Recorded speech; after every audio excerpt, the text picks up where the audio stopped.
오늘 다시 주님께 오다주의 김지현 야고보입니다. 안녕하세요. 오다주의 김다혜 로사입니다. 반갑습니다. 네, 반갑습니다.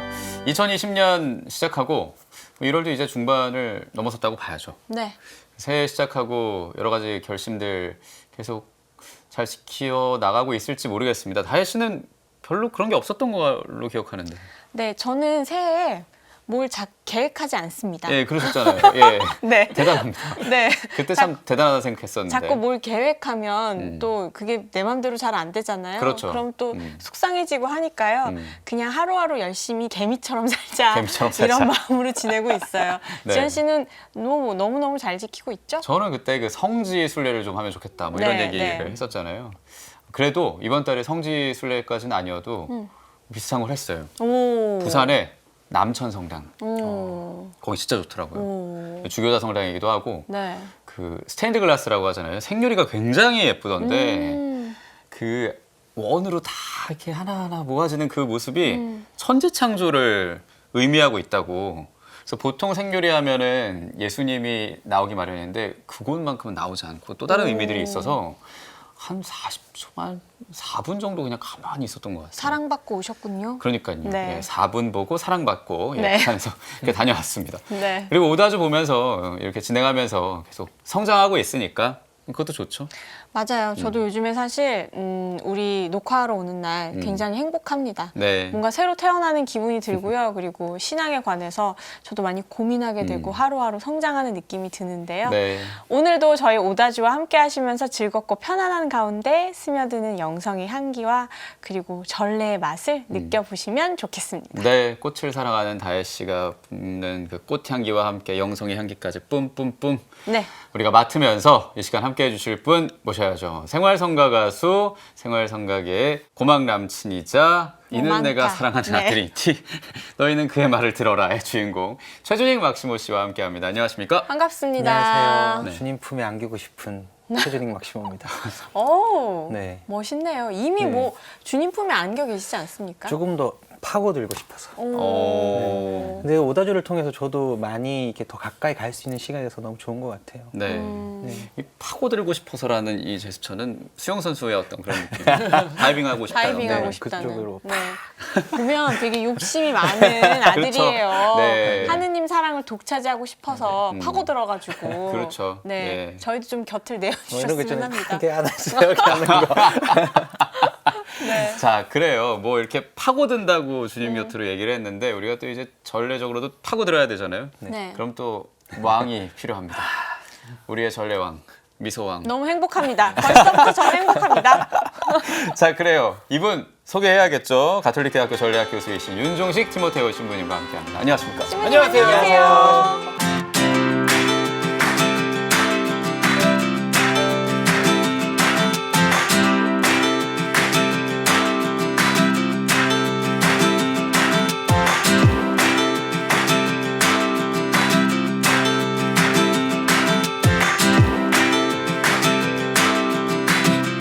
반갑습니다. 힘차게 인사해 주시니까 너무 좋네요. 네.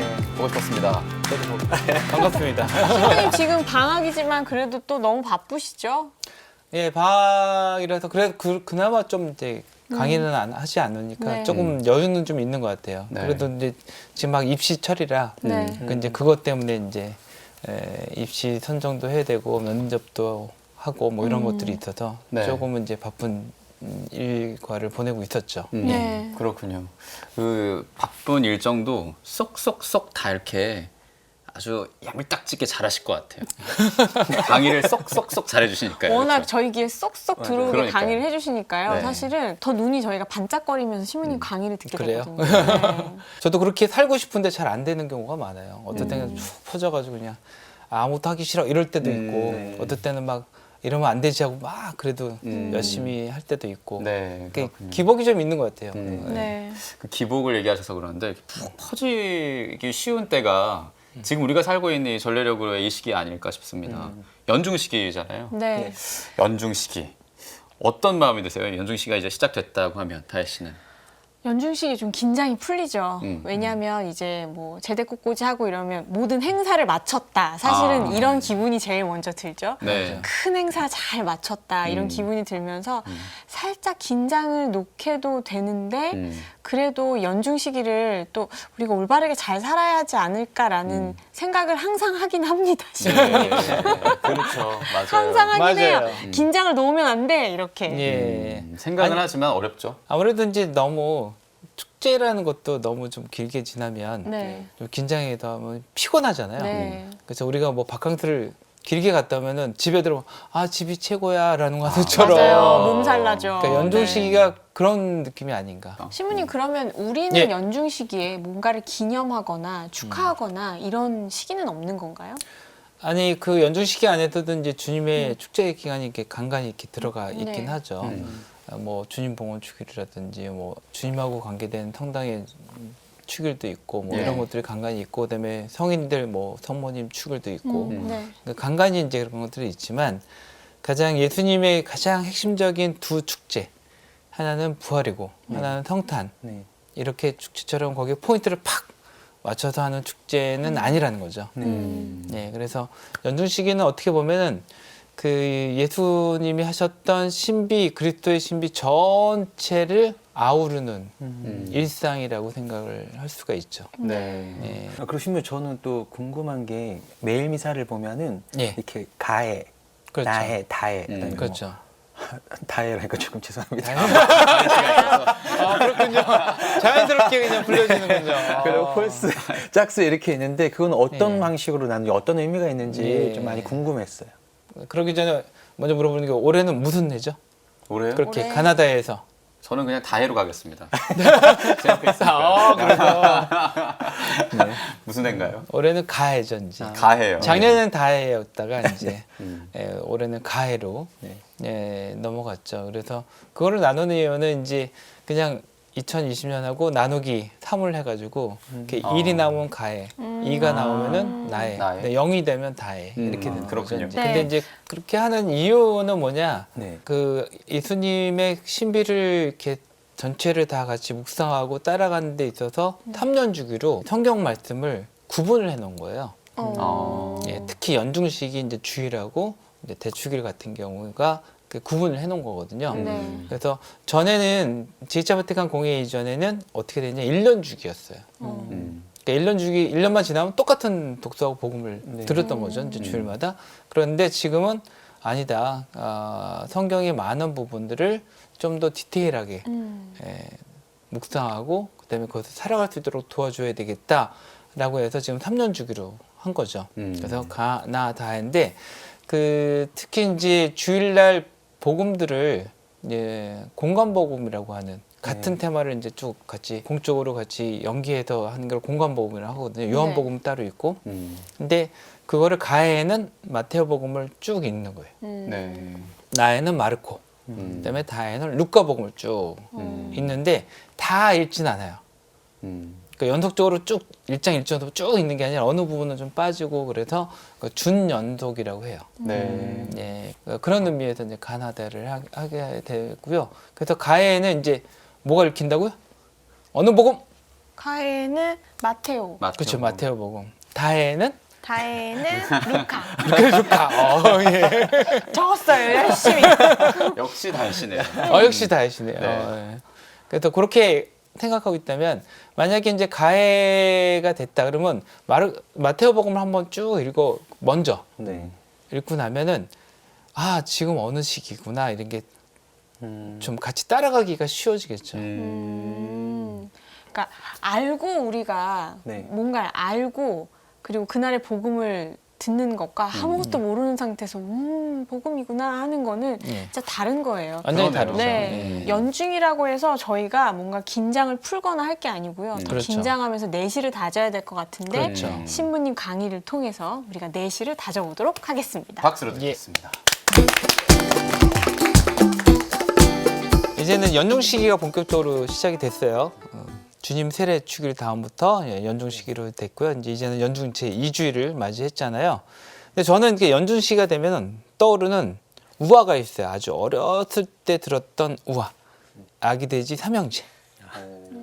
예, 여러분도 들으시지 않으셨나요? 네. 예, 아기돼지 삼형제가 뭘 짓게 되죠?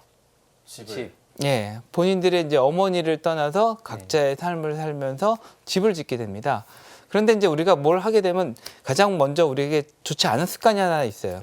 귀찮아진다. 어떤 일을 열심히 하려면 귀찮음이 좀 오잖아요. 근데 첫째 같은 경우에 귀찮아지니까 아주 쉽게 지을 수 있는 재료를 선택합니다. 뭐였죠? 여러분이 기억하는 거? 지푸라. 그렇죠. 지푸라기로 지으면 금방 지어지잖아요. 금방 지었어요. 근데 지나가던 늑대가 그걸 보고 입김으로 확 부니까 지푸라기 다 무너지죠. 거기 안에 있었던 첫째는 어떻게 됐을까요? 잡혀 먹었죠. 예. 공포. 갑자기 우화가 공포 드라마로 바뀌었어요. 근데 둘째는 그나마 지푸라기보다는 좀 나은 재료로 짓게 됩니다. 뭐로 지었죠? 나무로 짓게 되죠.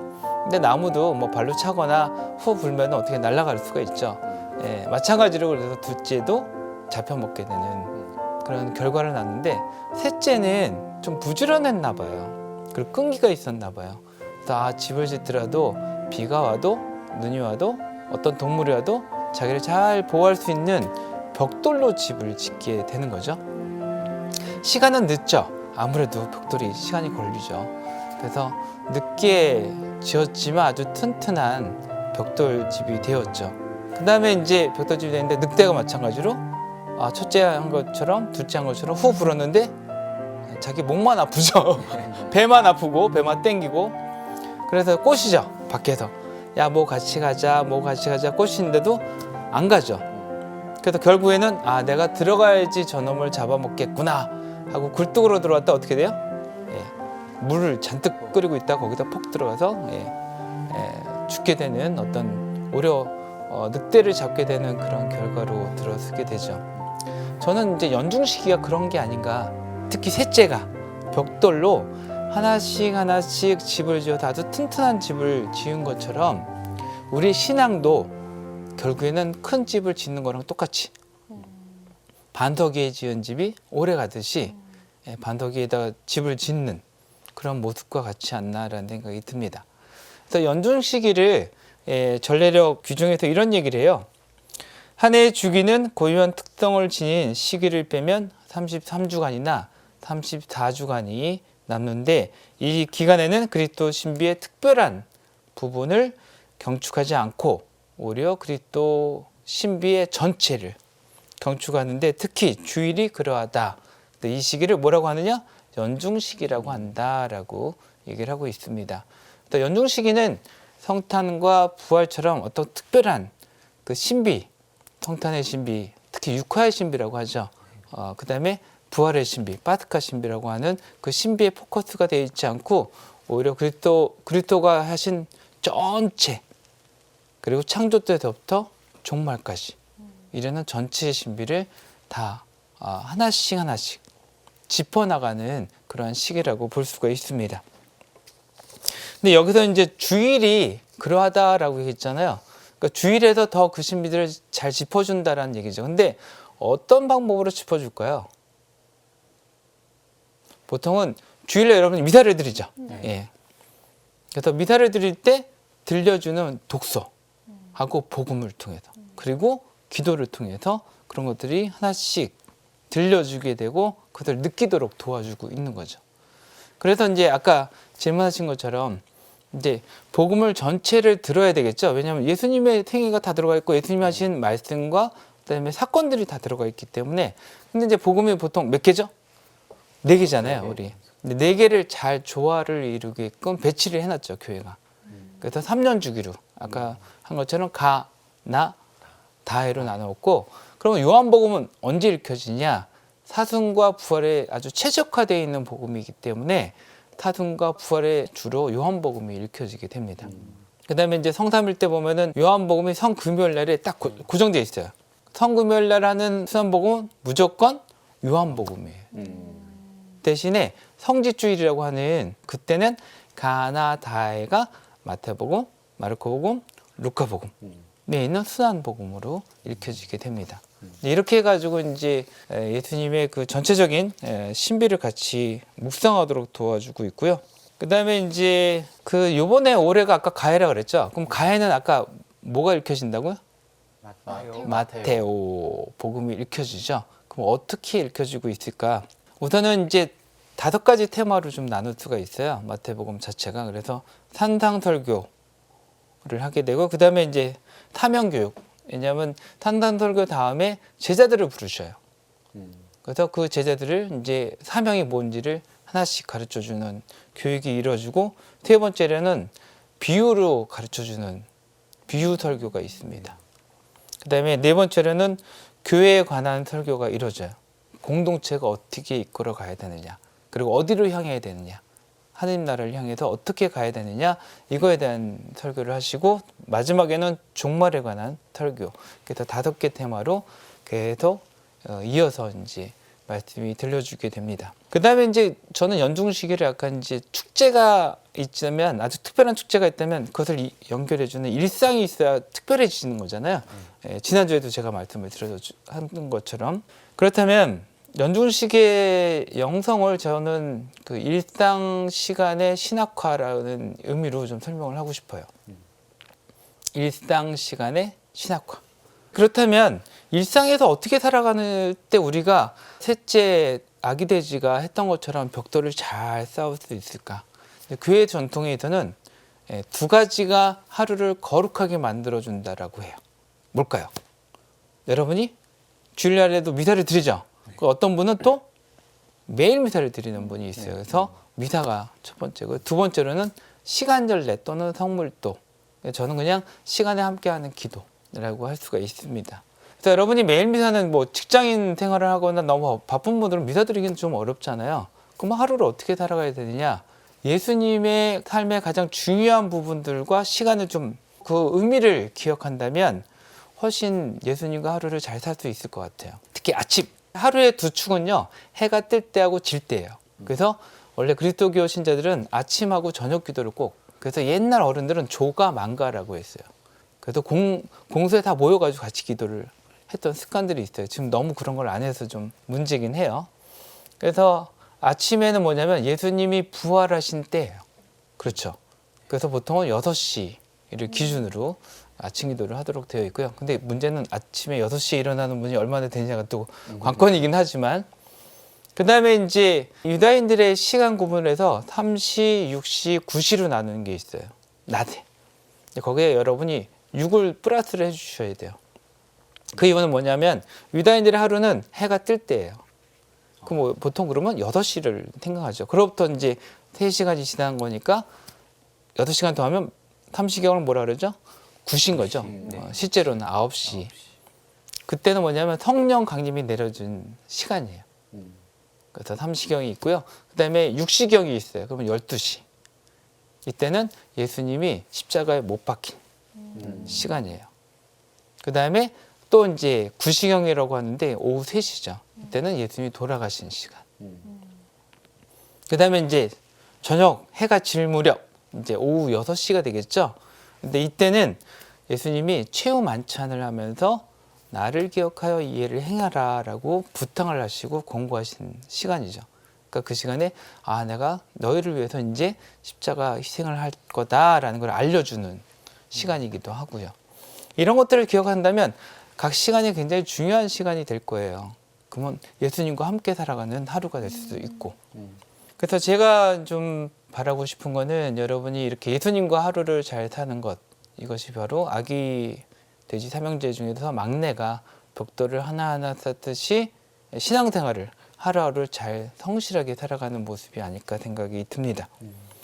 그래서 이제 어떤 유혹이 오더라도 우리의 산성이며 구원자이신 하느님으로부터 떨어지게 하려는 유혹을 잘 이길 수 있는 방법은 이것이 아닌가. 왜?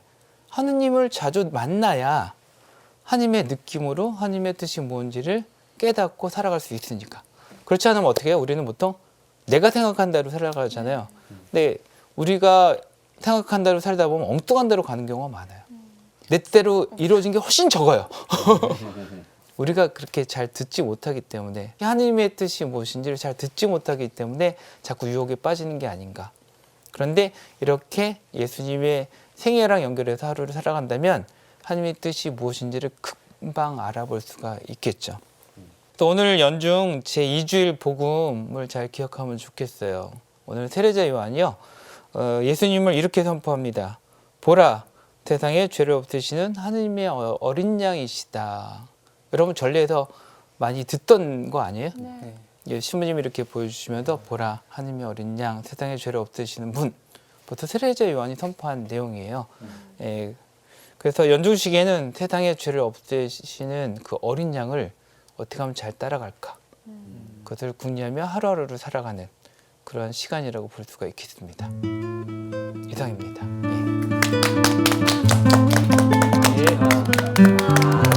잘 들어주셔서 감사합니다. 예. 역시 귀에 쏙쏙. 더 쏙쏙 들어온 게 동화로 시작해서 네. 그 아기 돼지 아기 돼지 삼형제. 삼형제. 아기 돼지 삼형제. 공포물로 바뀌는. 공포물로 바뀌는. 동물로 바뀌는. 다 잡아먹는. 저는 잡아먹히진 않았을 것 같아요. 왜냐면 저는 벽돌을 쌓았다가 나무를 쌓았다가 지푸라기를 쌓았다가 왔다 갔다 막 많이 했으니까 네. 그래서 후 불면은 지푸라기만 나가니까 그래서 늑대가 입만 넣고 저를 잡아먹고 그러고 너무 잔혹한가요? 저는 왔다 갔다 했을 것 같은데 어떠세요? 다혜 씨랑 우리 막시모 씨는? 저는 생긴 것답지 않게 굉장히 끈기가 있거든요. 어. 오래 하는 걸 좋아하고 잘해요. 그래서 저는 그냥 굳이 하자면 벽돌로 쌓았겠지만 제가 평소에도 늘 말씀드리잖아요. 뭔가를 하려고 하지 않는다고. 아, 진짜? 네. 그렇죠. 네, 뭔가를 하려고 그냥 꾸준히 그냥 조용히 그냥 그러니까 제가 할 거를 그냥 쭉 하는 그런 거네요. 타입이에요. 비박하는 돼지. 집이 없다. 월세를 찾아다니는. 예, 그러니까 월세를 찾아다니는. 늑대 왔니? 여기 이런, 자리 이런. 없더니? 약간 이런 느낌이겠죠? 막시모 씨는요? 저는 숫자를 참 지향을 하는데 예. 저는 2.5 정도? 2.5. 이거 지었다가 나무로 갔다가 왔다 힘들어서 갔다 하는군요. 갔다가 네. 쓸데없이 아, 그래요. 뭐 아마 우리 오늘 다시 주님께 오다주 시청자들도 내가 첫째인가 둘째인가 셋째인가 많이 생각을 하셨을 것 같아요. 네. 나는 어떤 위치에 있나, 어떻게 신앙생활 하고 있나, 연중식에 어떻게 보내야 할까 생각을 할 것 같은데, 그 벽돌을 생각했을 때요, 신부님. 예. 기도, 뭐 미사, 뭐 시간절례 얘기하셨는데 그 꾸준히 하기가 되게 어렵잖아요. 그리고 각자 갖고 있는 벽돌들도 있을 거고. 그렇죠. 이제 어떤 벽돌이냐, 그리고 꽉 찬 벽돌이냐, 구운 벽돌이냐, 네. 그렇지 않으면 이제 흙으로 이렇게 건조해서 만든 벽돌이냐, 각기 다르겠죠. 이제 사람마다 쌓는 방법도 좀 다를 네. 수도 있고요. 어떤 사람은 이따만 큰 걸로 해가지고 이렇게 돌 쌓듯이 이렇게 쌓으실 수도 있고. 근데 그런 것들에 속을 채우고 단단하게 하는 거는 본인 중심이 아니라 가장 큰 거는 하느님을 자주 만나고 하느님 중심으로 살아갈 때 이게 단단한 거가 되고 그렇지 않고 본인 중심으로 하면 자꾸 지푸라기를 자꾸 네, 왜 맞아요. 헛것이라 그러죠. 헛것. 인생 자체를 헛된 걸로 잔뜩 채우는. 근데 그게 무엇이냐를 자꾸 물어봐야 될 것 같아요. 네. 나의 삶에 있어서 이게 정말 하느님 당신을 따르는데 맞는 것이냐? 그렇지 않으면 이것이 그렇지 않고 세상 것을 내가 따르고 있느냐? 이런 선택의 기로에 있어서 본인이 하느님 제발 당신의 뜻이 무엇인지를 가르쳐 달라고. 예, 이렇게 해서 선택을 잘 할 때 제대로 쌓는 방법이 아닌가 생각이 드네요. 그렇군요. 뭐가 중심에 있는지가 사실 제일 중요한 것 같아요. 예. 지난 시간에 우리가 얘기한 것처럼 우리는 인증받은 주님의 자녀이니까요. 그렇죠. KS 도장을 딱 받았으니까. 그리고 맞아요. 일상을 살면서 자꾸 내 중심으로 갈 수밖에 없는 것 같아요. 그렇죠. 9일 기도는 다시 시작을 했어요. 저도 새해를 맞아서. 근데 이동 중에 하거나 지하철에서 앉아서 하면 잠이 오잖아요. 그렇죠. 제가 엮는 장미꽃다발이 다 시들지 않았을까. 아유. 조금 성모님께 죄송하고 시부님 말씀하신 그 벽돌의 비유에 있어서 제 기도는 그렇게 단단한 벽돌은 아닌 것 같다 싶어서 좀 마음을 다잡게 되고 그래서 우리 다혜 씨가 얘기했던 그 다시 한번 긴장을 해야 된다는 네. 연중식이라고 틀어지면 안 된다는 그 말도 좀 다가오네요.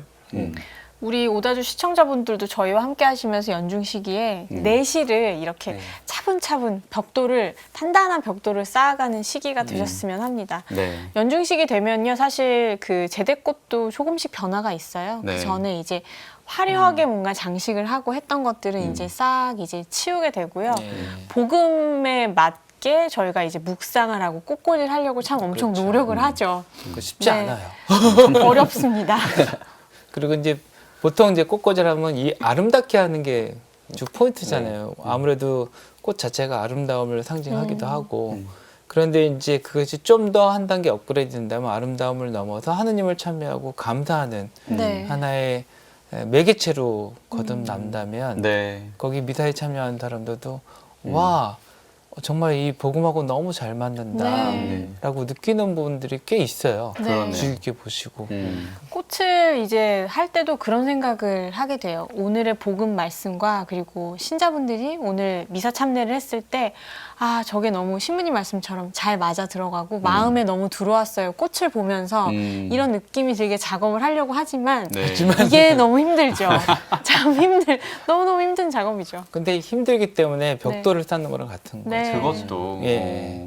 그러면 제가 하고 있는 이 9일 기도나 우리 다혜 씨가 하는 그 제대 꽃꽂이나 뭐 이런 것들이 다 우리의 벽돌일 수 있겠네요. 그렇죠. 벽돌이죠. 그럼 우리 막시무 씨가 생각하는 벽돌은 어떤 걸까요? 저는 옛날부터 하려는 게 하루 시작을 진짜 아침 기도로서 꼭 하려고 노력을 해요. 그래서 일어나서 준비하다 못하니까 그냥 침대에 누운 상태에서 먼저 기도를 하고 또 저녁 기도는 또 잘 외우기가 힘들더라고 어려워서. 그래서 근데 일단은 또 반성의 기도가 들어간다면은 또 내일을 또 더 잘 살 수 있지 네. 않을까 그래서 저녁 기도도 그냥 저 나름대로 성어 긋고 오늘 어떻게 살았는지 돌아보고 또 오늘 하루 허락해줘서 감사합니다라고 하면 그 자는 시간도 함께 그분과 함께 할 수 있지 않을까라는 생각이 드는 것 같아요. 그러네요. 그렇네요. 나름대로 그리고 이제 요즘에 워낙 IT가 발달하다 보니까 핸드폰을 많이 사용하시잖아요. 네. 그렇죠.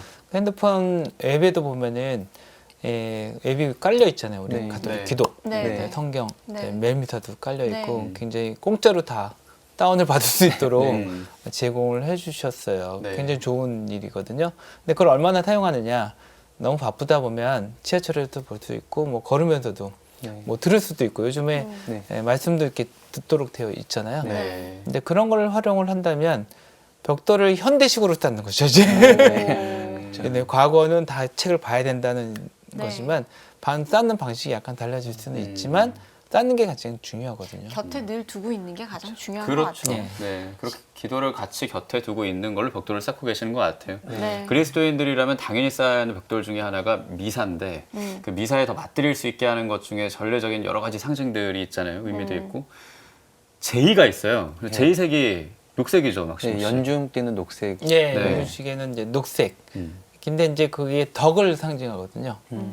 그래서 보통 인덕, 사람이 갖춰야 되는 이제 덕목을 얘기하는데 우리에게서는 그 덕을 넘어서 이제 하느님께 지향하는 덕을 같이 얘기도 하죠.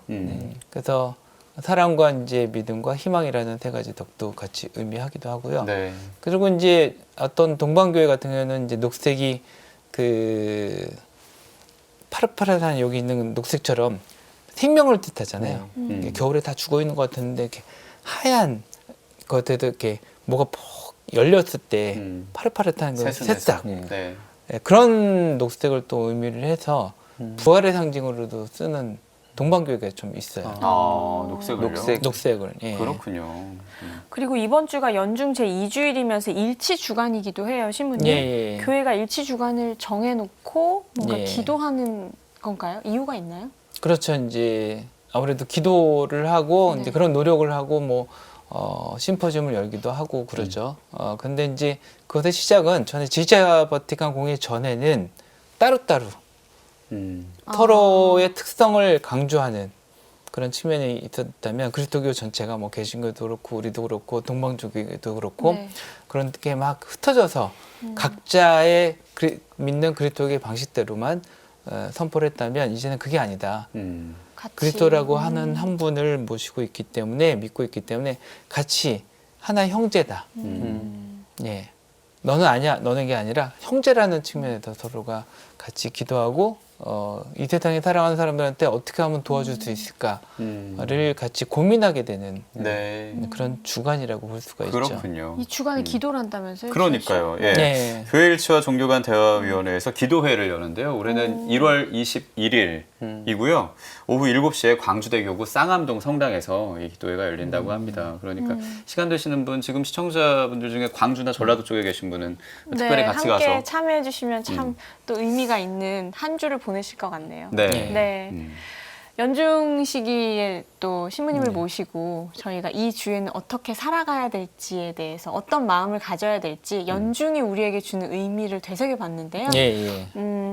마지막으로 이번 한 주 마음에 새길 성경 구절이나 예. 네. 성경 구절은 아무래도 이번 주일 복음, 연중 제2주일 네. 복음에 나오는 테레제 요한이 예수님을 선포하는 예, 그래서 보라 하느님의 어린 양 세상에 죄를 없애시는 분이시다라는 네. 그 부분을 예, 같이 묵상했으면 좋겠습니다. 네. 왜냐하면 네. 우리가 따라가는 게 그냥 영광의 예수님이 아니거든요. 네. 우리를 위해서 희생되시는 어린 양 아무 말 없이 네. 희생되시고 오히려 그분을 더 영광스럽게 하는 분은 예수님이 아니라 아버지 하느님이 우리를 그 예수님을 영광스럽게 한 것처럼 네. 그분을 잘 따른 신자들을 하느님이 영광스럽게 하리라 네. 라는 그런 걸 믿는다면 네. 지금 좀 신앙생활이 쉽진 않잖아요. 주일 미사부터 남들은 다 자고 놀러 가고 막 이러는데 네, 네, 더 네. 그러고 싶지만 또 주일 미사 나와야 되고 네. 또 신자이기 때문에 남들하고 어울리기 어려운 부분도 좀 있어요. 안 갔으면 좋겠고 안 가야 되는 부분도 있고 또 더 사랑이라는 행위를 좀 더 해야 되고 희생적으로 봉사적으로 해야 되니까 그렇죠. 그런 부분을 따라갈 때 좀 어려움을 이런 마음으로 해서 이렇게 봉헌을 하면 어떨까라는 생각이 드네요. 네. 그럼 저희는 이번 한 주 봉헌하는 마음으로 예. 주님을 따라가면 되나요, 신부님? 예, 하느님의 어린 양을 저를 따라오지 말고 하느님의 어린 양을 따라오십시오. 알겠습니다. 네, 그래요. 자, 지금까지 전래 왕이신 가톨릭대학교 전례학 교수시죠. 윤종식 티모테오 신부님과 함께했습니다. 고맙습니다, 신부님. 신부님 예, 감사합니다. 감사합니다.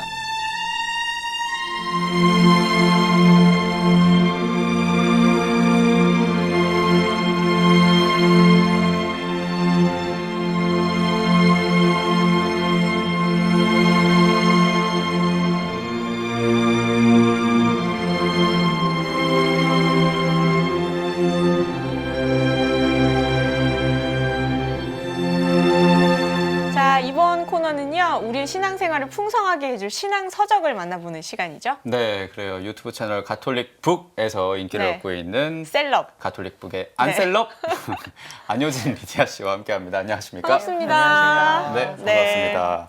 자, 오늘 소개해 주실 책을 직접 소개해 주신다면? 네, 오늘 소개해드릴 책은 피에르 세락 신부님의 생애를 담은 거꾸로 자라는 나무입니다. 거꾸로 오, 자라는 나무.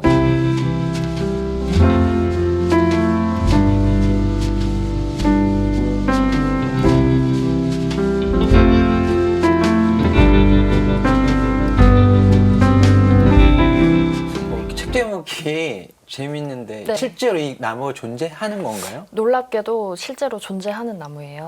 이게 인도에서 되게 흔하게 볼 수 있는 반얀이라는 나무인데요. 이 나무는 좀 특이하게 뿌리가 하늘에서 날아와서 땅에 털을 잡고 그 뿌리가 다시 하늘을 향해서 거꾸로 자라나는 나무라고 해요. 이 책 제목이 거꾸로 자라는 나무가 된 건 이 나무랑 그 피에르 세락 신부님이 평생을 이제 하느님을 바라보면서 봉사활동을 해오신 그 삶이 비슷해서 이런 제목을 짓게 됐어요. 책 표지에 보면 집 없는 이들의 집이 되어준 신부 이렇게 네. 나와 네. 있습니다. 네. 뭔가 그냥 봉사가 아닌 네. 어마어마한 일을 하고 남기신 신부님 같다는 생각이 듭니다. 네, 세락 신부님이 20대 때 인도에 오셔서 40세에 사제품을 받고 거의 70년간을 인도에서 봉사활동을 하셨어요. 네. 그래서 가난한 사람들이나 뭐 나병 환자들 그리고 4만 명 이상의 고아를 돌보셨다고 해요. 네, 그리고 또 신부님 구호 활동은 좀 특징이 단순한 일회성이 아니라 이제 이분들이 자립할 수 있도록 그런 도움을 주는 그 근본적인 해결에 좀 초점을 둔 그런 음. 봉사활동을 하셨다고 해요. 네. 그래서 자신의 소명을 깨닫고 계속 이렇게 활동을 해오시다가 98세의 나이에 인도에서 선종하셨습니다. 그렇군요. 인도라는 나라를 제가 몇 번 이제 길게 여행으로 다녀와 아, 봤는데요. 그러셨어요? 저한테 인도는 한 줄로 어떤 나라냐면 모든 게 다 가능하지만 모든 게 다 불가능한 나라가 인도라는 생각이 들 정도로 인도는 그런 나라인데 네. 그 나라에서 사실 이렇게 사목을 오랫동안 하셨다는 건 정말 대단하신 분이라는 생각이 저는 책을 읽기 전부터 들더라고요. 네. 여기 책에서도 굉장히 열악한 환경인 네. 걸 많이 알 수가 있어요. 근데 네. 그 중에서도 또 사람들이 그렇게 열악한 환경 속에서도 계속 내어주는 삶을 사는 이야기가 나오거든요. 보면서 좀 깨달을 게 많은 그런 책인 것 같아요. 그러네요. 그 앞서 연중식이 얘기하면서 그 뭐 벽돌, 뭐 집을 짓는 얘기를 했는데 세락 신부님은 정말 튼튼한 벽돌로 네. 신앙의 집을 네. 짓고 그 집에 구호가 필요한 그런 아이들 네. 그리고 빈민 사목을 꾸준히 하신 게 아닌가 싶어요. 책을 보니까 이 신부님의 사진도 쭉 있고 네. 눈에 많이 들어오던데 거꾸로 자라는 나무 중에 일부를 우리 리디아 팀장님이 좀 읽어주신다면 어떨까요? 읽어드리겠습니다. 이따금 주변 사람들이 짊어진 불안, 후회, 회환, 두려움이 얼마나 무거운지 알려면 함께 몇 년을 지내거나 그 사람에게 귀를 기울이는 것으로 충분하다.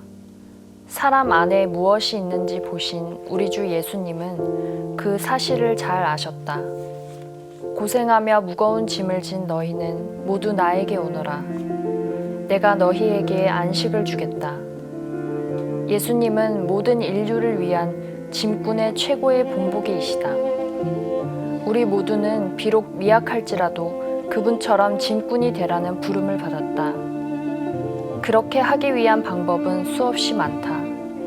한 번의 미소, 약간의 눈짓, 공감의 말 한마디에 불과할지라도 이 모든 작은 신호는 이렇게 말한다. 아무것도 두려워하지 마. 걱정하지 마. 너는 혼자가 아니야. 내가 너를 이해해. 나는 너를 도와주기 위해서 여기 있어. 너와 함께 있어. 따뜻하네요. 네. 네. 저는 제가 좋아하는 나라 인도에서 네. 이 신부님이 이렇게 오랫동안 사목 활동을 하셨고 이 안에 이제 책 내용을 조금만 봐도 그 힘든 환경에서 그 온 마음으로 사랑을 전했다는 게 다 느껴져요. 네. 저는 제일 앞장에 한 부분을 읽어드릴 텐데요. 네. 제가 이 앞부분을 읽어드리는 이유는 아마 이 얘기를 들으시면 아, 이 책을 무조건 봐야겠구나라는 마음이 드실 거예요. 네. 세락 신부는 이 책을 90세의 나이에 집필했다.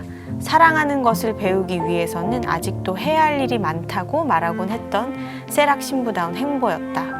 존엄성을 잃고 상처 속에 살아가던 수많은 이들이 세락 신부와 함께하면서 존엄성을 되찾고 자유와 행복의 길을 찾았듯이 이 책을 만나는 독자들도 인간의 존엄성과 자유가 얼마나 소중한 것인지를 가슴에 새길 수 있었으면 한다. 아울러 도움을 필요로 하는 어린이들에게 단 한 번도 아니야 라고 말하지 않았던 세락 신부의 따스한 손길이 독자들의 마음속에도 깊이 가 닿기를 바란다. 그렇게 전해진 사랑의 온도가 나 자신뿐 아니라 주변의 모든 사람에게 희망의 빛으로 퍼져나가기를 염원해 본다. 여러분께 강추하는 또 이번 한 주 저희의 책이 될 것 같네요. 네, 그러네요. 네. 거꾸로 자라는 나무. 흔히 그런 얘기를 하잖아요. 뭐 사랑을 나눠야 한다, 나눔을 실천해야 한다라는 그런 강요 아닌 강요 같은 그런 말들보단 내 안에 사랑을 먼저 쌓아라. 네. 그게 다 차고 넘치면 자연스럽게 나눔이 된다. 그러니까 실천이 필요한 거고 그쵸. 나눔이 자연스럽게 이루어지는 게 맞는 거죠. 신부님의 이런 그 좋은 따뜻한 나눔이 지금도 사실 계속 이어졌으면 좋겠는데 어떤가요? 네, 신부님이 생전에 네. 굉장히 많은 단체들을 세우셨어요. 네. 뭐 협동농장이나 자선 공동체 같은 단체들을 많이 세우셨는데 다행히도 91년에 피에르 세락 신부님 협회가 세워져서 협회가요? 네, 오. 지금도 신부님 뜻을 이어받아서 계속 활동하고 있다고 합니다. 잘 됐네요. 너무 다행입니다. 음. 신부님이 보니까 그 90살에 이 책을 쓰셨다고 나와요. 네, 네. 맞아요. 고령의 나이에 책을 쓰신 건데 아마 그때 이 책을 이렇게 집필하셨다면 뭔가 사람들에게 끝까지 전해주고 싶었던 메시지가 있으셨을 것 같아요. 아무래도 90세 나이가 되고 보니까 이제 자기 삶을 되돌아보면서 본인이 인도에서 보고 겪었고 또 깨달았던 거를 저희한테 전달해주고 싶으셔서 이 책을 쓰신 것 같아요. 네.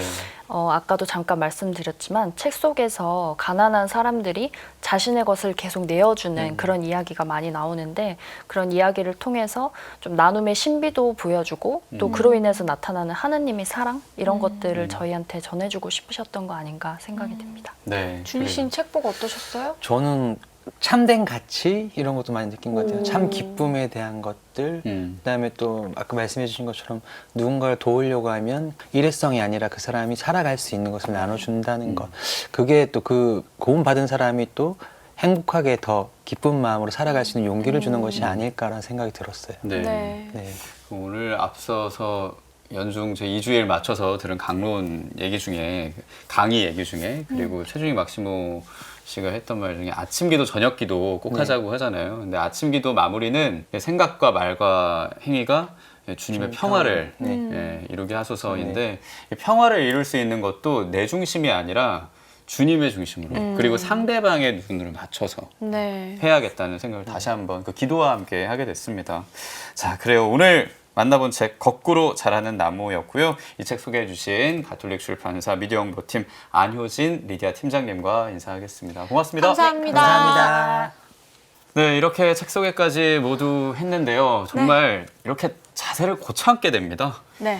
자꾸 이렇게 허리를 내리게 되고 어깨를 좁히게 되는데 긴장하게 되죠. 예, 연중식이라고 이렇게 네. 되는데 다시 한번 네. 자세를 딱 잡게 되네요. 어떠셨어요?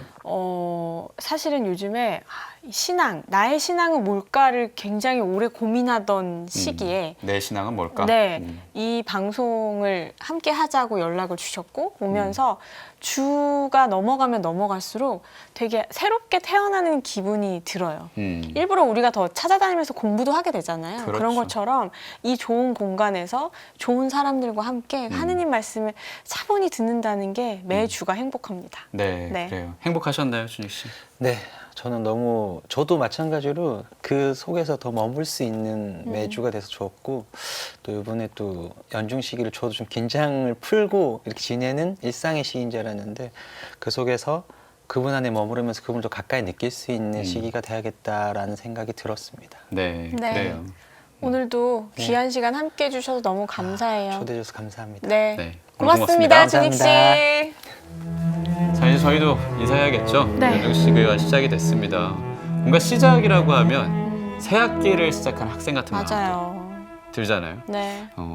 이런 말이 있는데 그리스도의 신비를 일상화하는 시기가 연중 시기다. 오. 좀 어려운 말이긴 한데 네. 일상 안에서 자꾸 기도하고 미사 드리고 맛드리는 게 중요하겠죠. 네.